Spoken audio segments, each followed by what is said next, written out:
Hello, you're watching our daily V News and the headlines are: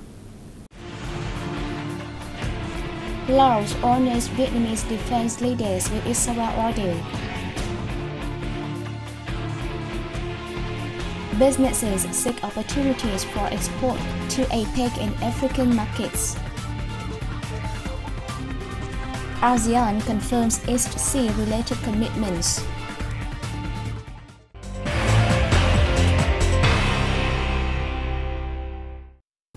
Secretary of the Ho Chi Minh City Party Committee Lê Thanh Hải met with President of the Cambodian National Assembly Heng Samrin in Ho Chi Minh City on July 20th. President Heng Samrin is on a visit to Vietnam from July 20th to 25th. Hai thanked the Cambodian legislator for its assistance in cooperative activities between Phnom Penh and Ho Chi Minh City, which he said had produced practical results contributing to friendship between the two countries. Ho Chi Minh City has continued expanding cooperation with Phnom Penh, including projects in healthcare, agriculture, trade and education.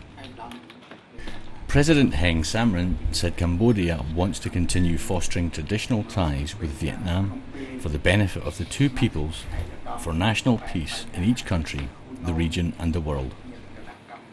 Ho Chi Minh City businesses are investing in about 35 projects worth nearly $200 million in Cambodia.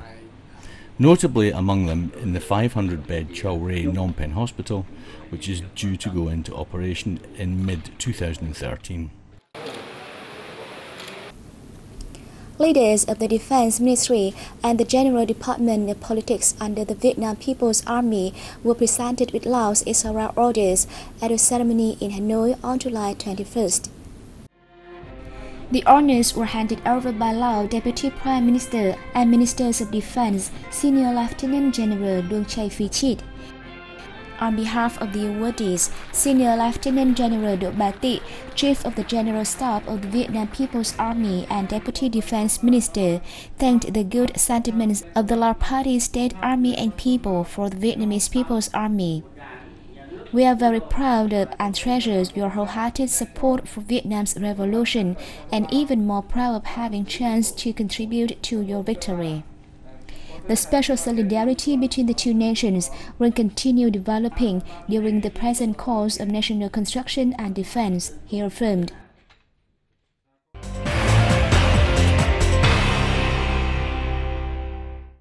Information technology and a high literacy rate were the keys to developing e-government, said participants at the 10th Vietnam E-Government Symposium in Hanoi on July 20th. Deputy Prime Minister Nguyễn Thiện Nhân, who is head of the National Steering Committee on Information and Communication Technology, asked relevant bodies to develop a common database from provincial to central levels to serve the state administration. He said this will provide the public with better and more comprehensive information. Nhân also asked them to develop e-government infrastructure for a national standard database to help the nation enter a new stage in 2013, as requested by the Prime Minister. According to a report released at the event, 96.6% of government bodies and 100% of cities now have their own websites. Meanwhile, the government has built a detailed action plan and set up national targets for building e-government. Vietnam is now rated 83rd in IT competency in the world from 105th in 2005. It was also in the 4th position in ASEAN region after Singapore, Malaysia and Brunei. A conference with the theme Export Opportunities to APEC and African Markets Through E-Commerce was held in the southern province of Đồng Nai on July 20th. Over 100 businesses took part in the event.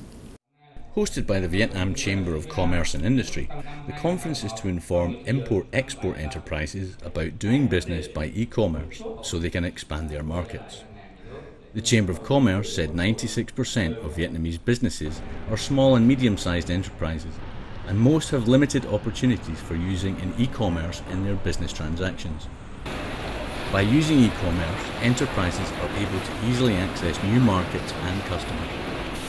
Businesses should replace their traditional business format with online trading to reduce transaction times and costs. The Chamber of Commerce is currently carrying out a project to help businesses promote their exports during the economic crisis by creating online trading channels to connect Vietnamese businesses with potential partners in APEC and the African markets. The Vietnam National Petroleum Group officially increased retail prices of petroleum products and diesel by 400 Vietnam dong per litre and kerosene by 300 Vietnam dong late July 20th. Petrolimic followed a report from the Ministry of Finance showing that costs were higher than retail prices. The price of RON 95 petrol has been raised to 21,500 Vietnam dongs per litre, RON 22 to 21,000 Vietnam dongs per litre, diesel to 20,300 Vietnam dongs per litre, and kerosene to 20,150 Vietnam dongs per litre. This is the first time the price has gone up this year, following 5 consecutive cuts.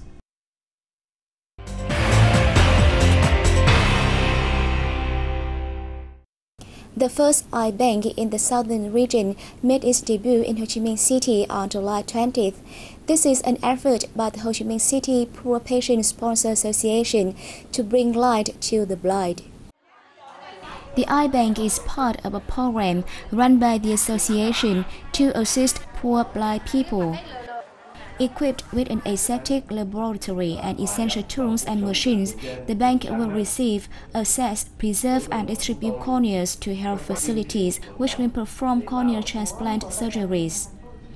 The association has also helped the facilities to train their health workers and set up a team which is always ready to receive donated corneas. Over the past 18 years, the association has supported over 370,000 cataract-related blind people across the country. However, there are still about 300,000 patients who are likely to suffer from blindness for their whole life without new corneas. Cambodia's Deputy Prime Minister and Foreign Minister Ho Nam Hong announced ASEAN 6-point principles on the East Sea at a press briefing in Phnom Penh, Cambodia on July 20th. According to Ho Nam Hong, after discussions, ASEAN's foreign ministers reaffirmed the commitments made by ASEAN's member states to 1. Full implementation of the Declaration of the Conduct of Parties in the East Sea 2002. 2. The guidelines for the implementation of the Declaration on the Conduct of Parties in the East Sea 2011. 3. The early conclusion of a regional code of conduct in the East Sea. 4. The full respect of the universally recognised principles of international law, including the 1982 United Nations Convention on the Law of the Sea. 5. The continued exercise of self-restraint and non-use of force by all parties. And 6. The peaceful resolution of disputes in accordance with universally recognised principles of international law, including the 1982 United Nations Convention on the Law of the Sea.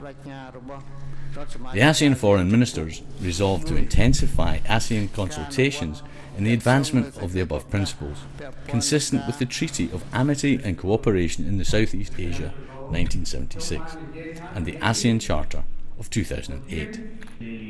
This was announced after the 45th ASEAN Foreign Ministers meeting that concluded in Phnom Penh on July 13th, which failed to issue a joint communique due to differences on the mention of the dispute in the East Sea. The host country, Cambodia, refused to include in the document the fact that the Philippines and Vietnam raised the issue at the meetings. Ho Nam Hong said this was the outcome of consultations between ASEAN's foreign ministers after Indonesian Foreign Minister Marty Natalegawa held diplomatic activities with his ASEAN counterparts, including direct meetings with the foreign ministers of Vietnam, the Philippines and Cambodia, to reach a consensus on their common positions on this issue. Thank you for joining us and goodbye for now.